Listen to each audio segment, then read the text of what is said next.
Saya tadi ketika saya ikut saudara menyembah bersama dia, saya begitu terharu mendengarkan ungkapan hati Bapa untuk saudara. Sepertinya Bapa berbicara begini, I want my firstborn worship.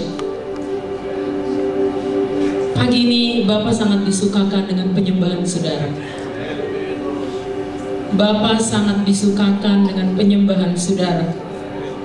Saya sampai bisa merasakan hatinya Tuhan impartasikan bagaimana Bapa membuka tangannya, kemudian Bapa merangkul dan Bapa katakan, bring me my firstborn son.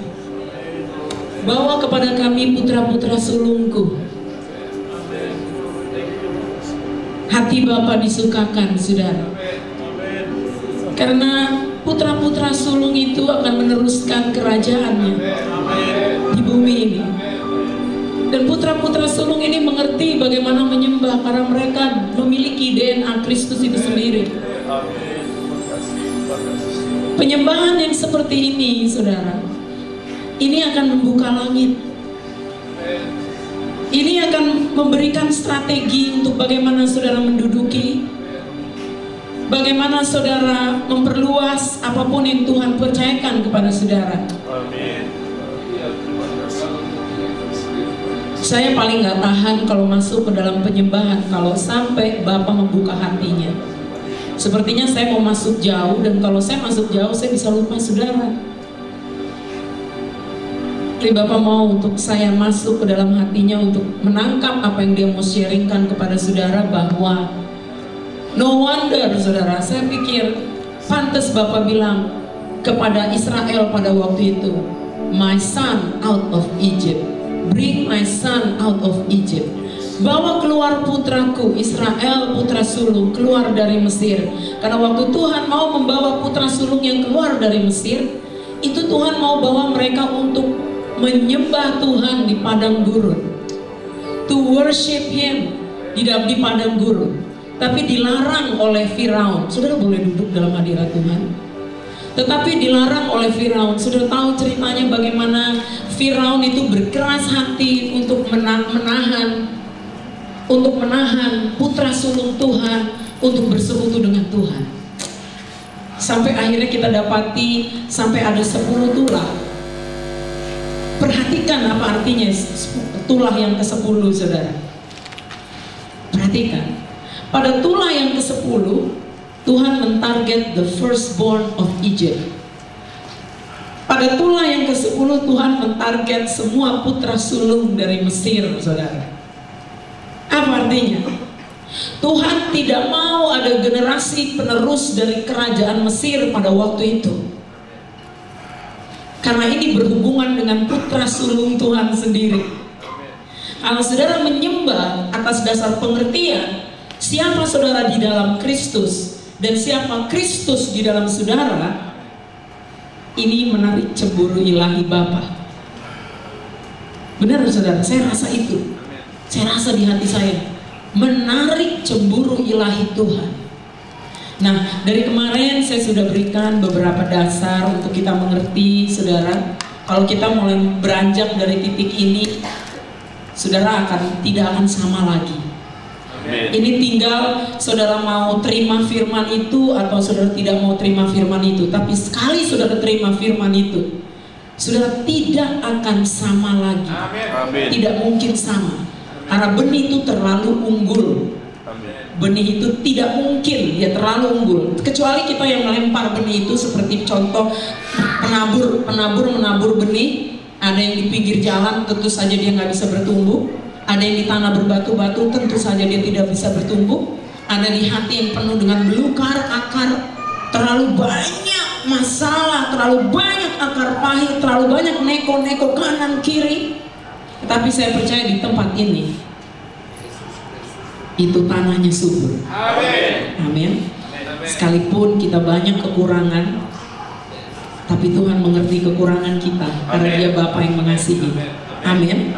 Nah, saudara yang dikasih Tuhan, kemarin saya sudah berikan sedikit gambaran bagaimana sebenarnya sejarah dunia ini diawali dari titik Paskah.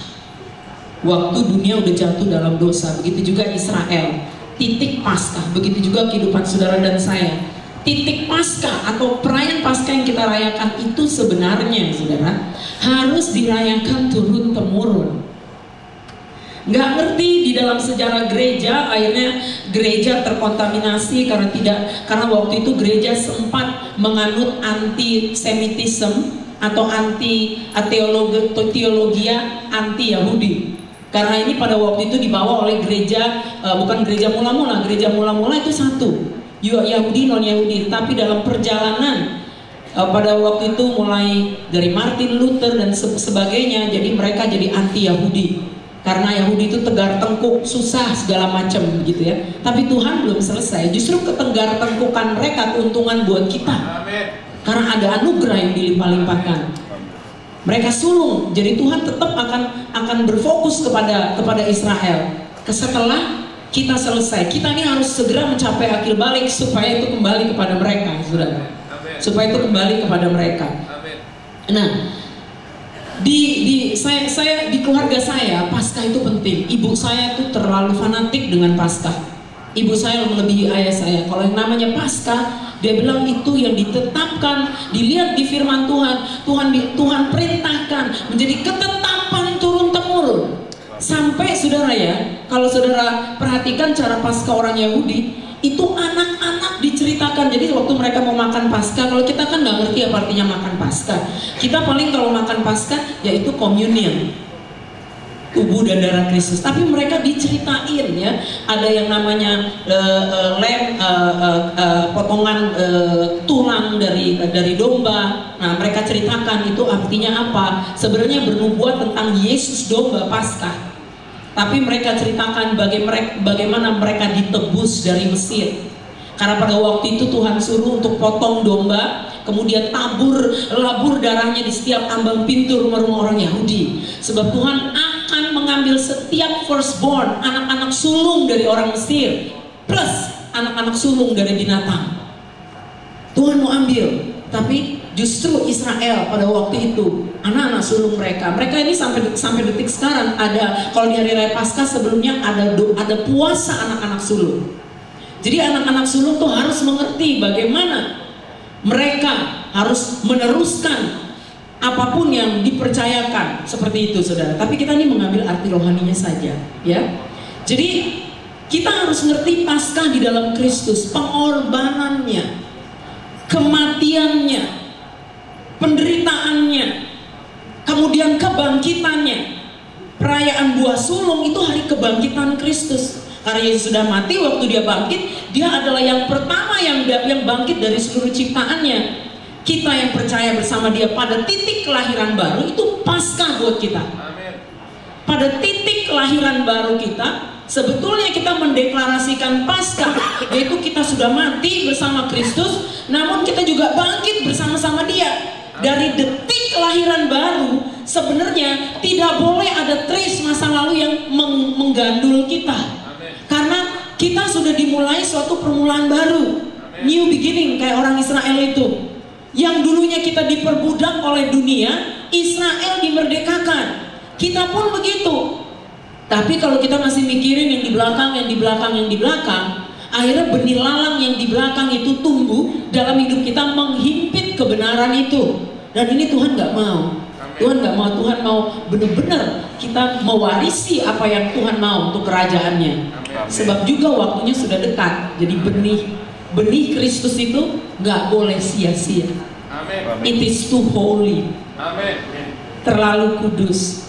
2-3 hari yang lalu di rumah ketika saya nyembah sendiri, saya bilang kuduslah Tuhan. Tiba-tiba sebersit arti kekudusan. Nggak semua, sebersit arti kekudusan yang saat itu Tuhan bukakan kepada saya adalah, kenapa kok malaikat nyanyi holy holy?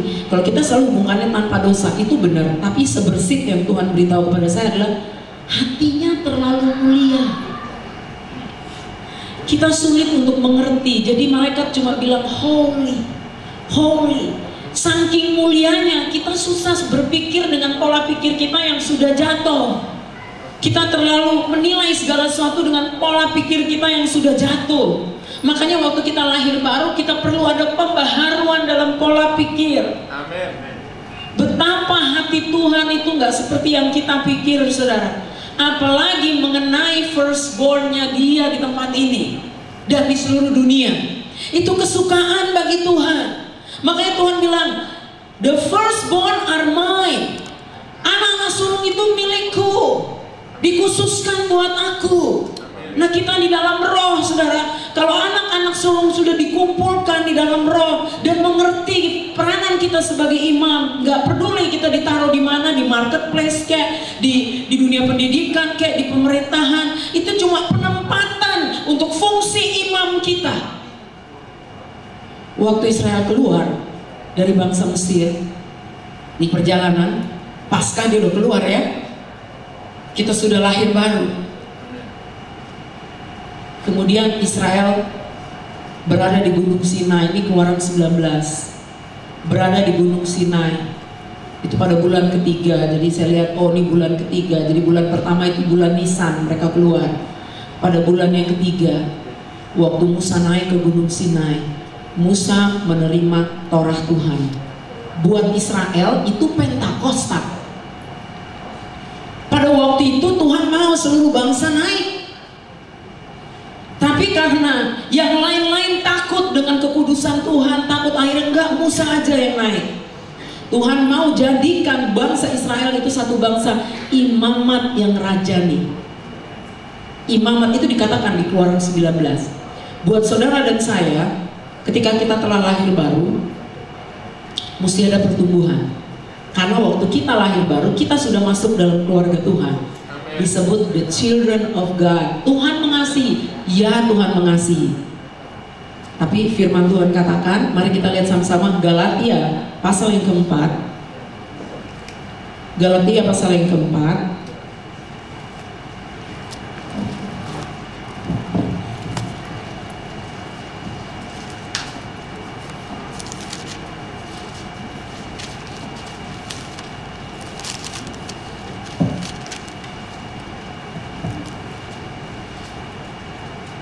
Sebetulnya dimulai dari Galatia pasal yang ketiga di atas itu, saudara lihat, mulai dari ayat yang ke-26. Nah, tapi kita bacanya Galatia 4 saja. Galatia 4 ayat yang pertama, ayat yang kedua, sampai ayat yang keempat. Saya mau baca buat saudara. Yang dimaksud ialah selama seorang ahli waris, kita semua ahli waris, karena kita punya hak kelahiran sebagai putra sulung, biarpun perempuan. Ayat yang di atas bilang, laki-laki tidak ada laki-laki, tidak ada perempuan, tidak ada Yahudi, tidak ada non-Yahudi, semua sama di dalam Kristus, berhak mewarisi janji Abraham itu, berhak. Jadi dikatakan di sini, dikatakan selama seorang ahli waris belum akil balik, sedikit pun ia tidak berbeda dengan seorang hamba, padahal dia pewaris. Sungguh pun ia adalah tuan dari segala sesuatu, tetapi ia berada di bawah perwalian dan pengawasan sampai pada saat yang telah ditentukan oleh Bapaknya. Demikian pula kita, selama kita belum akil balik, kita takluk juga kepada roh-roh dunia. Tetapi setelah genap waktunya, maka Allah mengutus anaknya yang lahir dari seorang perempuan dan takluk pada hukum Taurat. Ia diutus untuk menebus mereka yang takluk kepada hukum Taurat, supaya kita diterima menjadi anak. Dan karena kamu adalah anak, maka Allah telah menyuruh roh anaknya ke dalam hati kita, yang berseru, Aba ya Bapa. Jadi kamu bukan lagi hamba, melainkan anak. Jikalau kamu anak, maka kamu juga adalah ahli-ahli waris oleh Allah. Dulu Israel hamba karena dia menjadi budak Mesir. Budak Mesir 400-an tahun, saudara, dan pekerjaannya rodi, menderita. Tapi rancangan Tuhan gak boleh gagal. Jadi Tuhan bilang, tapi kamu sekarang sudah menjadi anak, sudah diperanakan. Tapi sekalipun begitu, kalau kamu belum akil balik, kamu belum bisa mengelola apa yang Tuhan mau percayakan, karena kamu masih tunduk kepada roh-roh dunia. Apa roh-roh dunia? Pengaruh Mesir. Mesir bicara dunia, sistem, pola pikir, cara-cara kita berpikir. Inilah dia, mereka habis mereka merayakan Paskah, yang kemarin saya katakan, mereka merayakan namanya perayaan menghitung Omer. Omer itu berkas tuayan. Suruh hitung sampai 49. Buat orang Yahudi 49 itu tuh sebenarnya berbicara tentang 7 kali 7. Buat mereka 7 itu bicara tentang satu musim atau satu siklus penuh. Udah nggak ada yang lebih penuh dari itu. Makanya kalau saudara lihat di Alkitab banyak sekali kata-kata mengenai angka 7. 7 kali 70, mengampuni juga 7 kali 70. Semua angka 7 itu artinya genap. Satu siklus genap. Pemikiran orang Yahudi itu bukan kayak kita. Kalau lihat musim panjang lurus masa depan ke depan. Kalau orang Yahudi lihatnya siklus. Satu siklus penuh. Satu siklus penuh. Nah, 7 kali 7 itu udah yang disebut tadi kegenapan waktu. Yesus selalu pakai. Gampang sekali kalau kita mengerti cara Ibrani punya pola, itu kita akan mengerti bagaimana Tuhan akan melakukan hal-hal meskipun kita nggak tahu jam dan detik, tapi dari musimnya. Tuhan katakan pada waktu kegenapan waktu Dia mengutus anaknya. 7 kali 7, saudara. Nah ini juga berbicara tentang kita. Waktu kita udah genap waktunya, akil balik, kita diperanakan dalam arti bukan kita lahir baru dari sini. Karena kata adopsi yang dipakai orang di bahasa Greek di sini, saudara, kalau baca Roma 8, mari kita lihat Roma 8.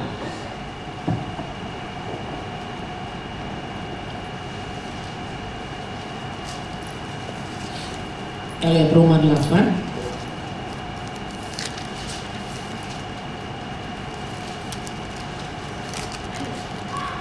Lihat, saya mau baca ayat yang ke-14 sampai ayat ke-17, kemudian kita lengkap ayat yang ke-23 ya. Baik. Semua orang yang dipimpin oleh Roh Allah adalah anak-anak Allah.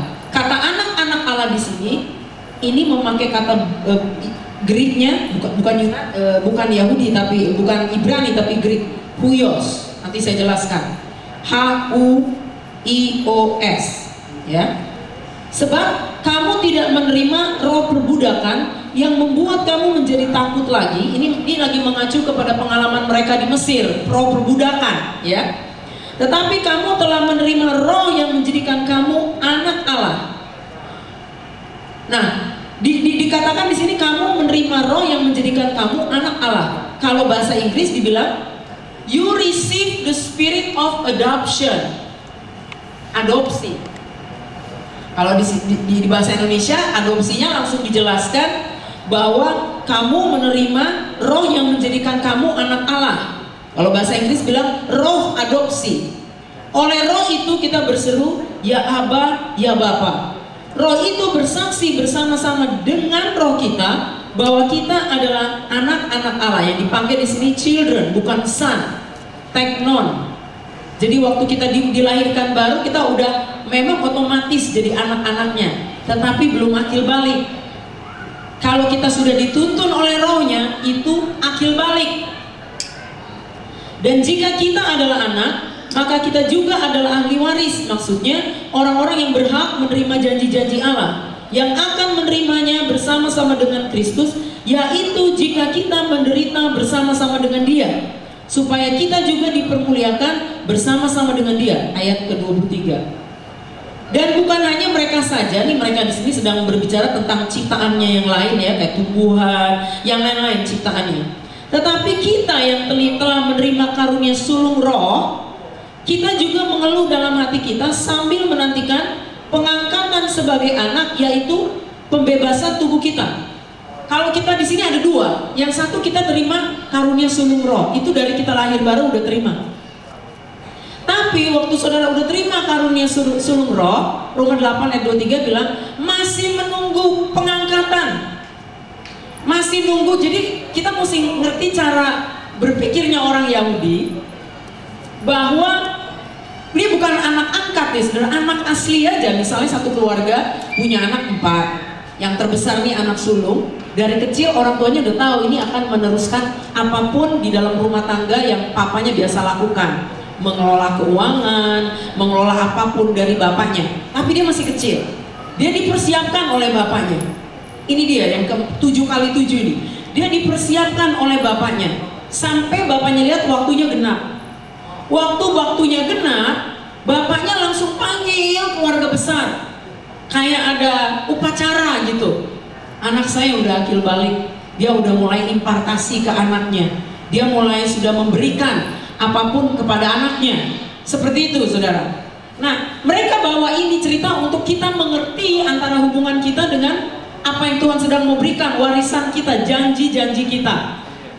Waktu kita sedang bertumbuh di dalam dimensi waktu jasmani saat ini, saudara, udah nggak bisa lebih lagi, saudara, karena udah 7 kali 7. Istilahnya kita butuh pembebasan. Artinya kita butuh sesuatu yang lain. Maka tiba pada hari yang ke-50. Pada hari yang ke-50, Pentakosta itu buat pikiran orang Yahudi adalah memasuki a higher realm, memasuki satu alam yang lebih tinggi. Karena 7 kali 7 udah mentok. Dia butuh, ini istilahnya pendidikannya udah genap begitu ya, istilahnya udah diajarkan begitu. Dia butuh sesuatu yang dari dimensi yang lebih tinggi. Itu 50. Ini pola pikir orang Ibrani. Jadi harus mengerti apa maksudnya sih kok sampai harus mereka lakukan begini dan begitu. Nah, 50 sendiri dalam bahasa Greek yang kita suka biasa dengar itu adalah Pentakosta. Pentakosta artinya hari yang ke-50. Pentakosta artinya hari yang ke-50. Kenapa sih mesti hari yang ke-50? Udah gitu kenapa Roh Kudus harus turun pada hari yang ke-50? Tuhan gak pernah iseng. Ini yang disebut waktu dan musim Tuhan. Ada siklusnya. Ini yang membuat para nabi bisa mengerti siklus waktu-waktu Tuhan. Kenapa hari yang ke-50? Ada apa dengan hari yang ke-50, saudara? Kalau buat orang Ibrani, angka itu lahir belakangan, tapi huruf duluan, abjadnya duluan. Mungkin Chinese character juga gitu ya. Nah, dari hurufnya ada pengertian, ada nilai, ada artinya. Nah, angka 50 itu dari huruf yang namanya, yang tertulis NUN, nun, huruf nun. Huruf nun artinya pewaris tahta. Jadi saudara yang dikasih Tuhan, Pentakosta itu maksudnya supaya kita dapat mewarisi tahta, kita mencapai akil balik. Tuhan memberikan kita Roh Kudusnya, urapan dari tempat yang maha tinggi. Dan kalau kita mau memberi diri, dituntun oleh Rohnya, tadi Roma 8 dan 14, kita disebut putra-putra Tuhan, sons, bukan children. Kita jadi putra-putra Tuhan. Jadi bukan lagi children. Kepada putra-putra Tuhan, kepada mereka-mereka ini, Tuhan memberikan hak-hak kerajaan. Nah, untuk itu, saudara, untuk supaya Dia memberikan strategi-strategi itu, kita nggak bisa kalau nggak kita harus jadi imam juga. Kenapa? Karena imam itu yang membawa kita datang mendekat kepada Tuhan. Lewat doa, pujian, penyembahan, meditation, firman, kita datang mendekat kepada Tuhan. Waktu kita datang mendekat kepada Tuhan, saudara, maka ada meeting point. Ada titik di mana Tuhan mau mengalami perjumpaan dengan kita. Kenapa waktu Yesus dia selama 40 harinya dia bilang sama murid-murid, tunggu ya di loteng Yerusalem. Kenapa loteng Yerusalem, saudara? Why loteng Yerusalem? Sebutnya bahasa Inggris apa? The upper room. Why not the lower room? Kenapa nggak lower room? Ini ada artinya, saudara. Tuhan mau kamu masuk ke dimensi yang lebih tinggi. You wait me there. Tunggu sebab aku mau penuhi kamu dengan kuasa di situ.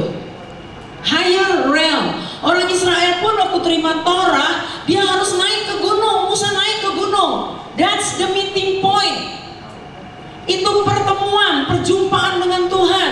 Masuk, sebab Dia adalah Roh. Kita harus menyembah Dia dalam roh dan kebenaran. Kalau kita ngerti ini, berarti kita menyembah secara firstborn. Karena firstborn atau hak kesulungan Itu artinya atau boleh dikatakan sonship. Tuhan bilang begini, inilah anakku yang kukasih, kepadanya aku berkenan. Waktu Tuhan ucapkan itu ada di Gunung Sion, di Mazmur 2 ayat ke-7, ke-8, ke-9. Tuhan katakan, inilah putraku yang diperanakan di atas Gunung Sion. Jadi tempat tinggi itu, meeting point itu, tempat di mana Tuhan mau mentahbiskan kita. Tuhan mau mengutus kita. Titiknya dari tempat tinggi. Makanya kita adalah imam-imam dan raja-raja. Sebelum Tuhan mau memberikan Israel masuk kepada destininya, Tuhan ngajak mereka nyembah dulu di padang gurun. Karena mau ada meeting point di situ. Mau ada perjumpaan. Bagi saudara dan saya yang Tuhan taruh di hatinya untuk meluas kerajaannya dalam bidang tertentu, memperluas kerajaannya itu dalam bidang tertentu ya saudara, baik dalam pendidikan, baik di dalam pemerintahan, baik di dunia usaha, baik di dalam keluarga, baik dalam hal kerohanian gitu. Meeting pointnya harus dari gunung Tuhan. Ini nggak bisa dipisah. Ini nggak bisa bilang, oh saya punya kingly anointing, itu priestly. Enggak. Karena yang kita pakai adalah aturan imamat Melkisedek. Yesus adalah imam Melkisedek itu. Dia raja dan dia imam. 2000 tahun yang lalu Yesus sudah datang menjadi imam besar agung buat kita. Darahnya dicurahkan buat saudara dan saya, mengadakan pendamaian. Tapi ketika dia akan datang yang kedua kali, dia datang sebagai raja kita, tapi sebagai hakim bagi dunia ini. Tapi sebagai raja kita. Oleh sebab itu, setiap kita, mari kita lihat lagi peranan kita sebagai imam Tuhan. Saya mau cerita satu cerita. Gini, 2 Sabtu yang lalu, saya sedang di kamar mandi, lagi habis mandi, saya dandan biasa, saudara. Lalu saya dengar satu kata, katanya begini, Barzilai. Barzilai. Dalam hati saya, ini kedengarannya Yahudi banget. Ini nama orang Yahudi. Barzilai. Nggak mungkin orang Jakarta, nggak mungkin orang Bangkok, nggak mungkin. Barzilai. Saya pikir, memang saya baru dari Israel gitu ya saudara. Tapi saya pikir nggak mungkin, saya nggak lagi mikirin Israel, orang saya lagi dandan atau Barzilai. Langsung ini nama datang, langsung saya tangkap Barzilai. Maksudnya apa ya? Tapi sementara saya masih simpan, belum saya cek. Saya karena di tempat di gereja Gatot Subroto Pusat dari GBI, saya membantu gembala pembina kita dalam riset profetik. Itu bagian saya. Jadi saya sedang meriset kehidupan tentang Raja Salomo, saudara. Saya lagi masuk di website saya pelajari, saudara. Tiba-tiba di website itu ada artikel yang muncul, tulisannya The Story of Barzilai. Kaget saya, saudara. Apaan nih, saya bilang. Bukannya nggak kebetulan. Coba kalau Tuhan nggak kasih tahu, nggak dengerin saya nggak akan buka itu, saudara. Karena fokus saya lagi di Raja Salomo. Nggak mungkin saya berpindah. Tapi karena bocoran Tuhan udah kasih gitu. Jadi apa nih Barzilai? Saya baca, waktu saya baca, saya nangis, saudara. Ini ceritanya. Jadi di zaman Raja Salomo ada seorang bocah dari keluarga miskin di dusun, namanya Barzilai. Orang tuanya sangat miskin banget. Udah miskin, bapaknya buta. Anak ini begitu banyak talenta di dalam dia, tetapi karena dia dari keluarga miskin, saudara, dia nggak bisa mencapai apapun. Ya segitu aja mentok. Sekalipun itu anak ini belajar dari alam. Dia belajar dari alam karena dia hidupnya di dusun. Ini benar-benar loh, true story, meskipun ini bukan di Alkitab, tapi ini tradisi yang true story, hikayat begitu. Jadi dia katanya belajar mengenal ciptaan atau sang pencipta dari ciptaan. Burung-burung ngasih tahu dia sampai bisa mengerti burung-burung.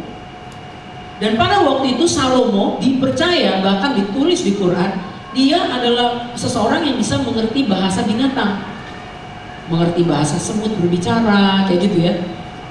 Karena katanya terlalu berhikmat. Nah ini si Barzilai, dia mengerti tentang pencipta, dia mengerti segala sesuatu dari ciptaan. Dia bergaul dengan burung-burung, dia bergaul dengan air dari sungai, dia bergaul dengan binatang-binatang yang ada gitu, saudara. Dia bisa mengerti dari ciptaannya. Satu waktu dia mendengar suara harpa. Siapa yang main? Dia nggak ngerti harpa, cuma ada yang indah. Dia deketin, ada seorang gembala tua lagi main harpa. Sampai gembala tua itu selesai main, kemudian Barzilai minta tolong diajarkan. Tolong ajarkan saya. Nah, Barzilai ini orang miskin yang ya notabene nggak punya pendidikan ya saudara ya. Tapi gembala ini lihat, ya udah saya coba ajarin. Namun karena dia bergaul dengan ciptaan, mengenal ciptaan, pencipta dari ciptaan, dan dia punya apa yang Tuhan taruh di dalam hati dia, diajar sedikit udah mahir saudara, udah ngerti, udah nangkep. Kemudian pada satu waktu si Barzilai pinjam harpanya. Ini saya singkat cerita, waktu dia kembalikan harpa itu kepada gembala tua ini bilang gini, harpa ini biar aja jadi milik kamu, karena ini udah cukup, sama saya udah bertahun-tahun dan nggak mungkin akan mencapai lebih lagi. Tapi di tangan kamu, karena si gembala ini melihat nih orang punya talenta, cuma karena miskin aja nggak digali gitu. Tetapi di tangan kamu ini akan jauh lebih akan luar biasa. Barzilai tentu senang hati, diterima ini harpa saudara, diterima ini harpa, dia mulai main. Singkat cerita, pada satu waktu Raja Salomo lagi nggak terlalu jauh berada dekat dusun dia, ya tiba-tiba Raja Salomo lewat, dia dengar ini kok suara harpa, siapa yang main? Nggak mungkin dalam hati dia. Dia berpikir satu-satunya di negaranya dia, di negara Israel yang hanya bermain dalam pengurapan hanya ayahnya sendiri, nggak ada orang lain. Dia tahu banget, ya raja masa nggak tahu gitu loh. Dia pasti tahu kan, pasti kan ada orang bawahan yang bilang ini ada yang jago main seperti ayahanda tuanku misalnya begitu. Ini nggak pernah. Jadi dia berpikir di telinganya, ini saya dengar benar apa dengar khayal apa gimana saudara ya. Kemudian Salomo datang mendekat, kaget dia, seorang bocah.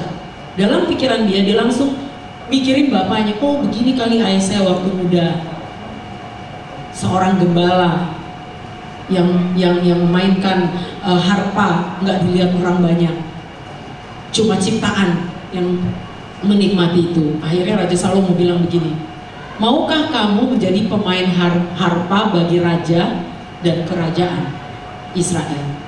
Kemudian Barzilai menjawab begini, dengan rendah hati dia mau tanpa bayaran, tapi dia mau untuk berbakti kepada raja dan kerajaan. Cuma syaratnya satu, dia minta kedua orang tuanya ikut dia, karena orang miskin jadi ikut dia.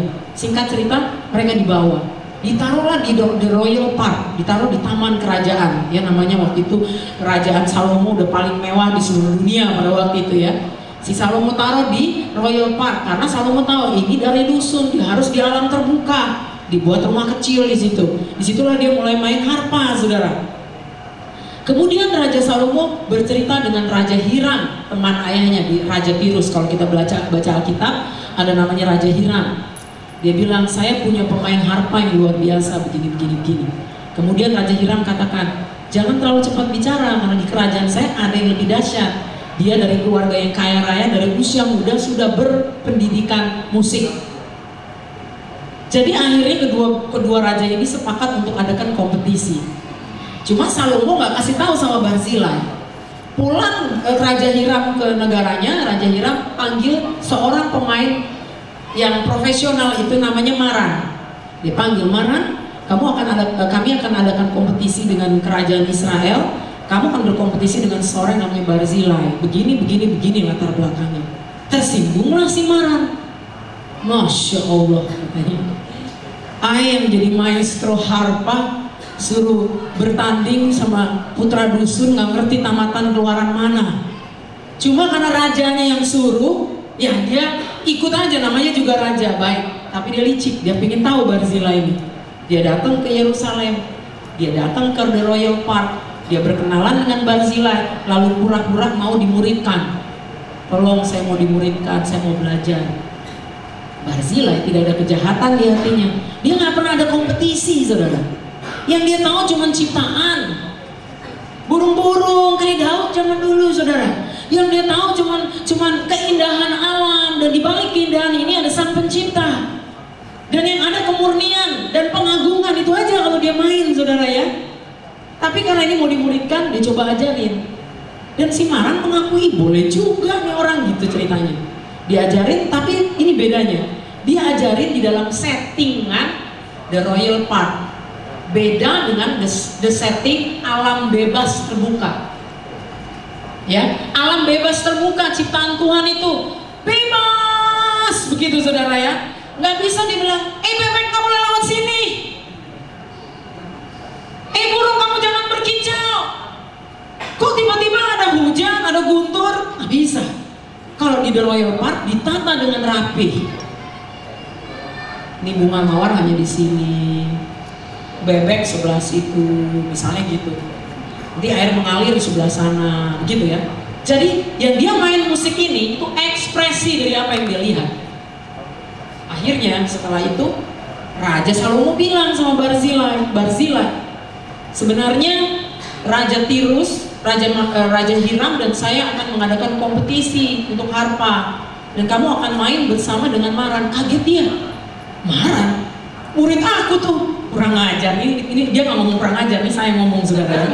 maaf, nggak boleh juga dipakai di mimbar. I'm sorry, I take it back. maksudnya gini, aduh saya ditipu, saya udah ajarin dia, gimana ya? Tapi Salomo orangnya bijaksana. Salomo bilang, kamu kembali ke dusun 1 bulan, kamu kembali ke dusun. Setelah itu kamu saya panggil. Dia kembali ke dusun saudara. Dia mulai main harpa di alam terbuka, kekayaan Tuhan akan ciptaannya. Dia mulai main sedemikian, dia mulai dengar burung-burung berbicara, dia mulai melihat keindahan bunga-bunga di padang, bunga bakung, bunga apapun. Dia melihat warna-warni itu semuanya dia ekspresikan dengan musiknya. Dia dengan air yang mengalir begitu luar biasa. Sampai pada hari H, dia dipanggil. Tentu saja nomor urut utama si Maran, karena orang semua kenal siapa Maran, saudara. Ini dibilang Maran itu siap dengan pakaian resmi artis gitu ya, yang berkilau-kilauan di atas panggung. Dan waktu dia mulai muncul, orang bertempik sorak, semuanya mengeluhkan dia. Kemudian akhirnya giliran Barzilai. Barzilai nggak dikenal, pakaian itu sederhana, saudara. Dia nggak lihat siapa-siapa. Waktu Barzilai mulai naik ke panggung, dia nggak lihat siapa-siapa, dia nggak lihat orang-orang ini, dia nggak lihat ada raja, dia nggak lihat. Yang dia lihat cuma ciptaan Tuhan yang indah, luar biasa, dan ada Sang Pencipta di balik itu semua. Dan dia mulai main dengan merdeka. Dia main dengan merdeka, dengan pengagungan kepada Pencipta dan ciptaan yang indah ini. Dia mulai main. Itu jadi begitu sepi, jarum jatuh pun kedengeran. Sepi, semua orang terbelalak. Akhirnya Maran ngomong gini, as long as Barzilai still live, I will not going to play my harp anymore. Artinya, sepanjang Barzilai masih hidup, aku nggak mau lagi main harpa. Artinya, dia lebih jauh di atas Maran ini, di bawahnya Barzilai lebih jauh. Apa hikmatnya waktu saya baca itu? Apa hikmatnya? Kalau kita menyembah hanya buat satu pribadi, bukan untuk kepentingan orang banyak, bukan untuk ketenaran pribadi. Oh dia bagus ya mimpin pujiannya, hebat loh. Tapi karena dia mengenal Sang Pencipta yang begitu dahsyat, dia masuk di dalam penyembahan itu. Ini membawa promosi buat dirinya. Akhirnya raja, bayangin raja bawa dia ke kerajaannya, udah gitu dibawa ke level internasional. Seperti itu saudara. Jadi saudara yang dikasihi Tuhan, demikian hidup kita harus bertumbuh, grow. Karena ini mesti grow, multiplikasi dalam hal apa saudara? Multiplikasi dalam pertumbuhan, multiplikasi dalam hal-hal yang daripada Tuhan itu sendiri. Nah, kalau kita mau terjadi multiplikasi, kita mau belajar dari Yesus, karena Yesus first fruit kita, bukan? Yesus first fruit. Kita lihat Lukas pasal yang kedua. Lukas pasal yang kedua, kita mau belajar dari Yesus. Thank you Lord. Banyak sih contoh-contoh kayak dari Samuel, tapi kita belajar aja dari Yesus. Mari kita lihat Lukas pasal yang kedua ayat yang ke-40.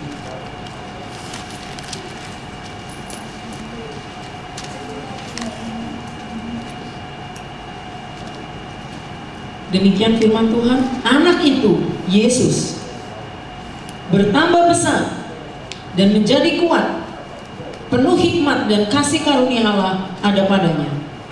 Ini cuma bilang bertambah besar. Bahasa Inggris bilang the child. Ini masih child ya, belum son. Masih kecil Yesus pada waktu itu. And the child grew and became strong in spirit. Strong in spirit. Strong in spirit. Rohnya semakin kuat, dipenuhi hikmat, dan anugerah Tuhan atau kasih karunia Tuhan ada padanya. Kita harus pertama-tama bertumbuh di hadapan satu audiens, di hadapan Tuhan. Waktu saya di Israel 5-6 tahun lalu, saya bangun pagi-pagi, saudara, saya jalan di hotel saya, tiba-tiba saya ada dengar penyembahan. Aduh, saya bilang, siapa nih nyembah? Kok kayak ada magnet narik gitu. Kok ada magnet nih, siapa yang menyembah? Saya lihat masih tertutup, nggak boleh masuk. Saya bilang, saya nggak boleh masuk. Saya dengar ada yang luar biasa dari taman hotel. Saya lihat, ada apa sih? Terus mereka bilang, kalau mau datang, please come tonight around 6:30, jam 6:30, karena mereka lagi rehearse. Nanti jam 6:30 kita masuk dalam ibadah pujian penyembahan. Saya kaget waktu saya masuk 6:30. Ini orang-orang Jerman, anak-anak muda, saudara. Diceritakan di situ bahwa mereka ini hasil dari menyembah di padang gurun. Satu waktu Tuhan bilang begini, kamu datang ke padang gurun dan sembah saya. Saya nggak lazim buat saya tuh nyembah di padang gurun. Ini seperti Tuhan bawa orang Israel nyembah di padang gurun. Kita nggak tahu kan padang gurun, nggak enak loh saudara. Udah panas, gersang, nggak ada yang nonton, nggak ada yang bilang haleluya, amin, bagus loh penyembahannya. Gak ada, saudara. Mereka bawa semua peralatannya, saudara. Lalu mereka muji nyembah di padang gurun hanya buat satu audience. One audience. Akhirnya Tuhan bawa kita bertumbuh karena dari satu pribadi. Ayah saya sebelum meninggal itu ngomong sama saya, sama anak-anak semua. Ingat ya, promosi itu datangnya dari Tuhan. Amin. Dan kita hidup oleh karena anugerah. Amin. Papa ini diperkaya karena anugerah Tuhan. Amin. Jadi saya belajar sekali. Kita nggak perlu lihat kanan, lihat kiri, tapi kita lihat satu pribadi. Waktu kita nyembah satu pribadi, pasti akan ada impartasi yang keluar dari hidup kita. Amin. Seperti Barzila, dia main gak ada yang lihat kok, dia main di dusun dia. Tapi raja itu bisa terpikat. Ada daya tarik. Kenapa? Karena kita nggak mainkan itu buat manusia. Amin. Karena kita nggak mainkan itu hanya karena kita bagian kita pelayanan, bukan. Bukan karena kita dijadwal, no. Amin. Karena kita punya karunia sulung roh. Amin. Kita ngerti. Karena kita punya karunia sulung roh, kita bisa mengerti bahwa kita nyembah ini buat raja. Dan beda kalau kita nggak punya karunia sulung roh. Contohnya aja. Negara yang bukan kerajaan sama negara yang kerajaan. Kayak Republik Indonesia contohnya negaranya bukan kerajaan. Bisa-bisanya demo terhadap presiden. Malah suruh presiden turun. Bukan di dalam kerajaan yang kerajaan. Karena gaya hidup mereka penyembahan sifatnya. Kalau kita punya karunia sulung roh, waktu kita menyembah saudara, kita tuh menyembah dengan karena roh dia sama dengan roh kita.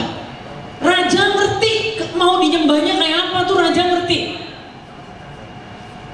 Raja ngerti, saudara. Makanya kalau menghadap raja, raja-raja tahu. Raja-raja kalau menghadap raja tidak pernah datang dengan tangan kosong. They know, mereka tahu protokol kerajaan.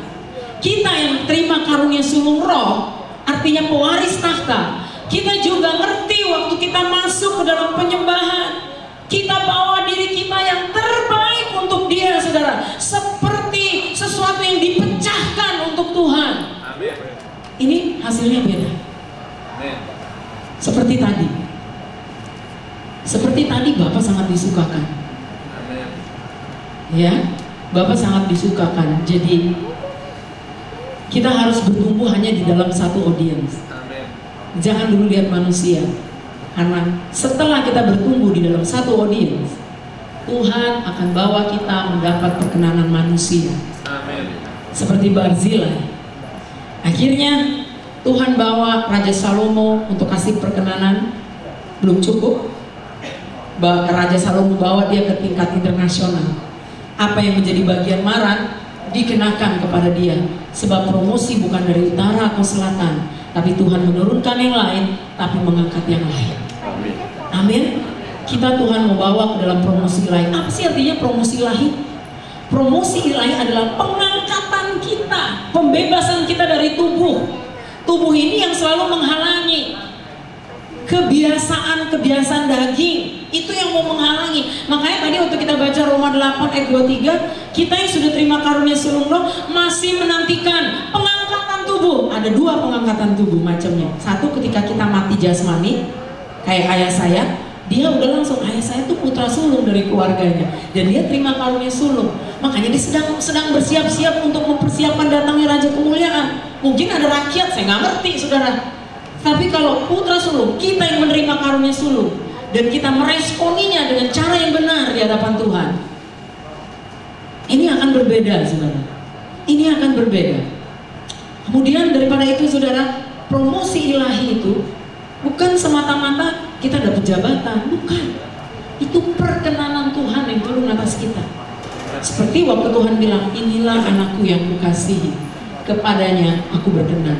Waktu Tuhan nyatakan itu saudara, maka akan ada manifestasi promosi dalam tanda kutip yang secara fisik, yang manusia lihat. Tapi kalau manusia yang belum pengangkatan daging, artinya yang masih terbiasa dengan cara-cara Mesir, dia akan tidak bertumbuh di hadapan satu audiens, tapi maunya bertumbuh di banyak orang, di hadapan banyak orang. Nah ini bahaya saudara. Kalau kita mau bertumbuhnya di depan banyak orang, belum bertumbuh di hadapan Tuhan, ini bahaya. Karena kita bisa memakai segala cara-cara teknik dunia untuk kita. Nah ini nggak begini saudara. Kita harus bertumbuh dengan cara Tuhan. Jadi pas hari yang ke-50, Roh Kudus diturunkan, kita diberdayakan, diberi otoritas dan kuasa. Kemudian akan meluas, terjadi peluasan. Kenapa? Karena Tuhan sendiri bilang, mulai dari Yerusalem, terus habis itu Samaria, terus ujung-ujung bumi saudara. Ketika kita mendapatkan itu, Tuhan perluas kapasitas kita. Amin. Ini adalah waktu di mana Tuhan mau pertumbuhan itu terjadi, multiplikasi. Tuhan mau multiplikasikan apa yang Dia taruh di dalam kita. Nah, tapi kita harus ingat, ini selalu yang melawan, menghambat kita, tubuh. Makanya perlu pengangkatan tubuh. Makanya saya berdoa begini, mulai dari tahun 2011 doa saya begini. Hidupku bukannya aku lagi, tapi Kristus yang hidup di dalam aku. Hidupku di dalam daging, artinya sekarang, artinya saya udah mau ada pengangkatan daging. Bukan berarti kita nggak makan, tetap kita harus makan. Bukannya kita nggak dandan, tetap kita harus dandan. Kalau nggak kita nggak diterima di dalam dunia ini. Kalau nggak kita nggak bisa memberitakan Injil Dia. Kalau nggak kita nggak bisa network dengan yang lain. Bukan itu maksudnya. Kalau itu adalah pola pikir agamawi yang menghambat. Kalau ini enggak. Artinya kita harus mengatasi itu. Udah 7 kali 7, 49. Tetapi hidup yang aku hidupi sekarang di dalam daging, aku hidup di dalam Kristus. Apa artinya? Biar DNA Dia yang meluas dalam kita. Amin.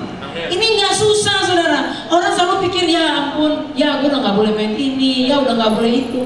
No, this is glorious saudara. Ini yang disebut penderitaan bersama dengan Kristus. Daging ini. Tapi waktu kita mengerti bahwa kita putra sulung Tuhan, kita nggak mau kayak Esau saudara. Kita mau jual hak kesulungan itu hanya untuk kepentingan daging. Nggak ada di tempat ini, saya tahu. Kita semua mau persembahkan itu buat Tuhan. Kita nggak mau tukar dengan apapun juga. Dan Tuhan sangat disukakan. Saya nggak tahu loh, tadi itu saya sampai hampir saya kayak maunya saya tuh flat. Nah, saya pikir ini orang nggak biasa kali di sini. Kalau saya flat nanti apa lagi ngomongnya begitu. Tapi saya berasa hati Bapa bilang, I want my firstborn. Anak-anak firstborn ngerti bagaimana menghadap raja mereka. Amin. Ngerti saudara? Kalau saudara biasa di dalam kerajaan, misalnya nih saudara anak kerajaan Inggris gitu, saudara akan ngerti, saudara dikirim ke kerajaan lain, bagaimana menghadap raja. You know bagaimana cara menghadap raja, karena saudara dibesarkan dengan protokol kerajaan. Saudara tahu. Tapi kalau saudara nggak gitu, nyelonong boy. Sorry, gue nggak diajarin. Seperti itu. Tapi kita tahu, karena kita dari